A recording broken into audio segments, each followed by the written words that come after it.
Assalamualaikum warahmatullahi wabarakatuh. Selamat pagi anak-anak semuanya. Bagaimana kabar kalian hari ini?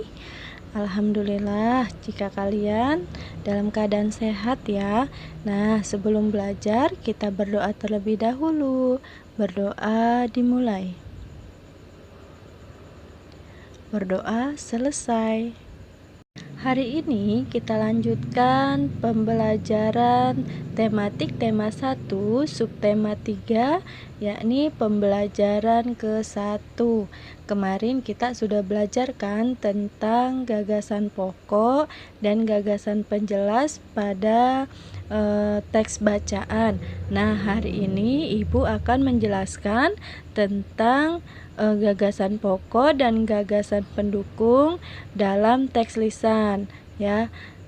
Menentukan gagasan pokok atau gagasan utama dalam teks lisan itu sama dengan menentukan gagasan pokok pada teks bacaan. Hanya bedanya pada teks bacaan kita membaca, terlihat tulisannya, sedangkan untuk teks lisan kita hanya dapat mendengarkan.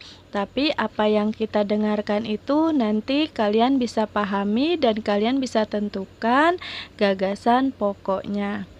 Teks lisan adalah teks yang dibacakan. Teks lisan ini disampaikan menggunakan media lisan. Contohnya pidato, radio, ceramah. Nah, sama dengan teks pada umumnya. Teks lisan juga memiliki gagasan pokok dan gagasan pendukung. Gagasan pokok dan gagasan pendukung dalam teks lisan dapat ditentukan dengan cara menyimak. Menyimak apa sih, Bu? Menyimak artinya mendengarkan dengan seksama hal yang dibacakan atau dibicarakan. Jadi, pada saat kalian mendengarkan radio, kalian dengarkan, kalian pahami apa isi berita yang disampaikan di radio tersebut. Dari situ kalian akan mendapatkan sebuah kesimpulan. Nah, kesimpulan itu akan membentuk suatu gagasan pokok dan gagasan penjelas. Nah, di sini Ibu akan membacakan sebuah teks. Jadi kalian dengarkan ya. Nanti kalian tentukan gagasan utamanya apa yang telah Ibu sampaikan. Empek-empek adalah makanan khas Indonesia yang berasal dari Palembang. Bahan dasar empek-empek adalah ikan dan tepung sagu. Pada awalnya, ikan yang digunakan dalam pembuatan empek-empek adalah ikan belida. Namun, seiring dengan semakin langka dan mahalnya ikan belida diganti dengan ikan gabus.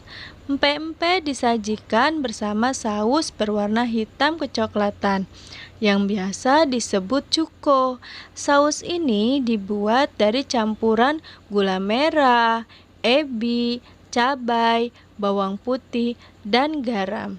Nah, anak-anak, kira-kira apa ya gagasan utamanya? Gagasan utama dari berita tersebut adalah empek-empek adalah makanan khas Indonesia yang berasal dari Palembang.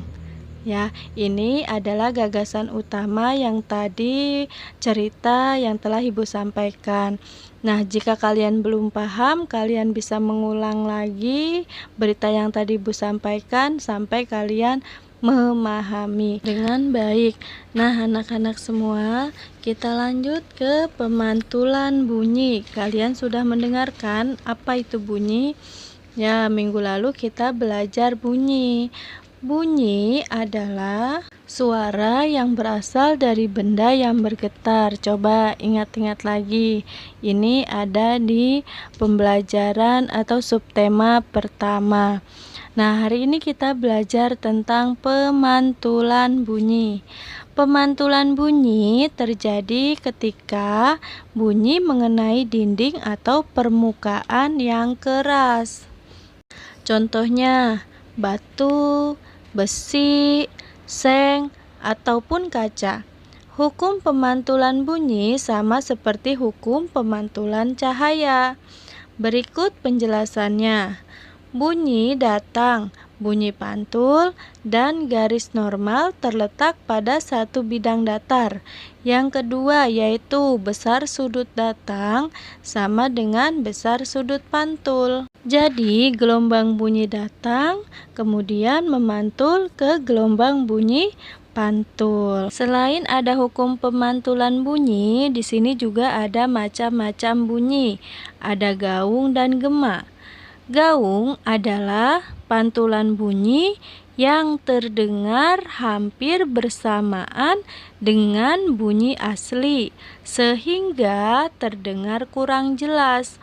Contohnya, ketika kamu berada di ruangan sempit, terus kamu berbicara atau berteriak, maka suara yang dihasilkan itu tidak terdengar dengan jelas. Nah, yang kedua yaitu gema. Gema adalah bunyi pantul yang muncul setelah bunyi asli selesai.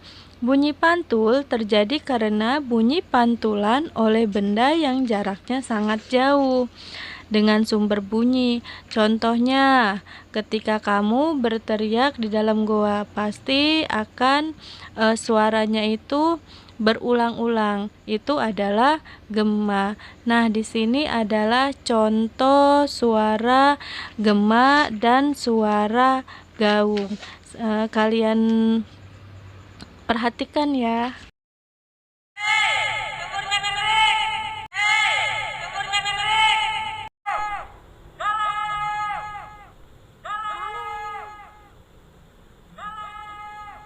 Nah, anak-anak, contoh yang pertama itu adalah bunyi gaung atau kerdam. Sedangkan contoh suara yang kedua itu adalah contoh gema. Jadi berulang-ulang.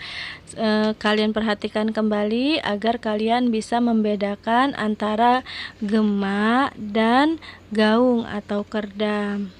Baik, kita lanjut ke makanan tradisional. Nah, kita sudah pernah belajar kan? Sudah beberapa minggu ini kita belajar tentang keanekaragaman yang ada di Indonesia. Nah, di sini salah satunya adalah makanan tradisional. Siapa yang tahu makanan tradisional di tempat atau daerah tempat tinggalnya sekarang? Di sini Ibu akan memberikan beberapa contoh kecil makanan tradisional yang ada di daerah yang ada di Indonesia. Yang pertama yaitu empek-empek. Pernah kan dengar empek-empek?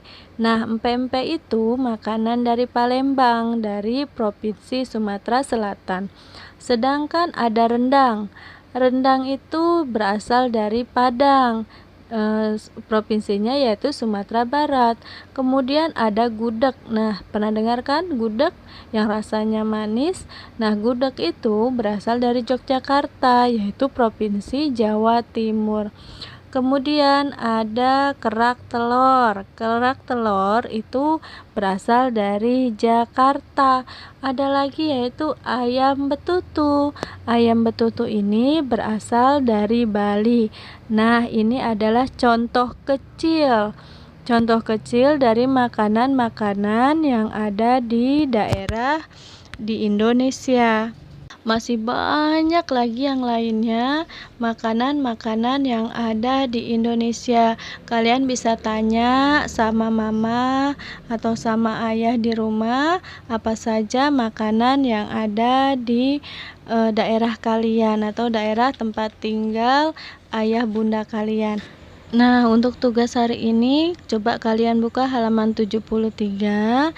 Di sini ada bagian A dan bagian B.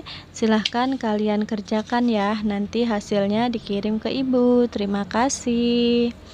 Nah, anak-anak semua, semoga pelajaran hari ini menyenangkan dan kalian dapat pahami dengan mudah ya. Tetap semangat dan tetap selalu menjaga kesehatan. Ibu akhiri, wassalamualaikum warahmatullahi wabarakatuh.